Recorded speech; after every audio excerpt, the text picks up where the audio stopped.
Welcome to our channel where we convey the developments in the world. Please don't forget to like the video and subscribe to the channel. Putin says, "We won, not lost, through sanctions." Russian President Vladimir Putin said on Wednesday that Russia has lost nothing to the war in Ukraine. He threatened to cut off energy supplies if price limits were imposed on Russian oil and gas exports and warned the West that it would be frozen like a wolf's tail in a famous Russian fairy tale. And he also questioned the UN-brokered deal that would allow Ukraine to export its grain across the Black Sea.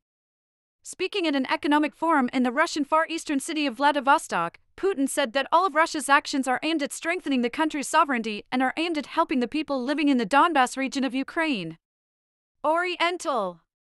"We haven't lost anything and we won't lose anything," Putin said. "In terms of what we have gained, I can say that the main gain has been the strengthening of our sovereignty."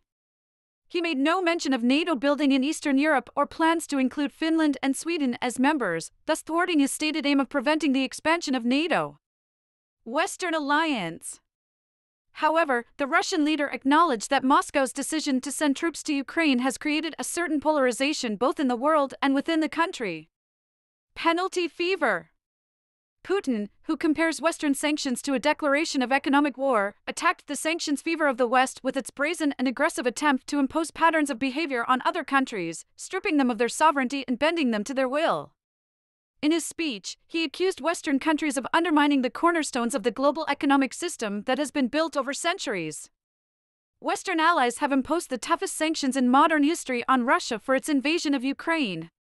They starved the Russian industry for key components like microchips, cut the Russians off of international payment systems, and led to the departure of thousands of Western companies.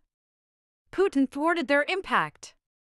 "The economy will contract about 2% or so this year and the budget would be in surplus," he said. A U.S. investigation in July said the sanctions catastrophically paralyzed the Russian economy, but the country itself produced numbers that suggest it is holding on. Russia has high revenues from its energy exports at rising prices, but would lose much of it if supplies to Europe were reduced.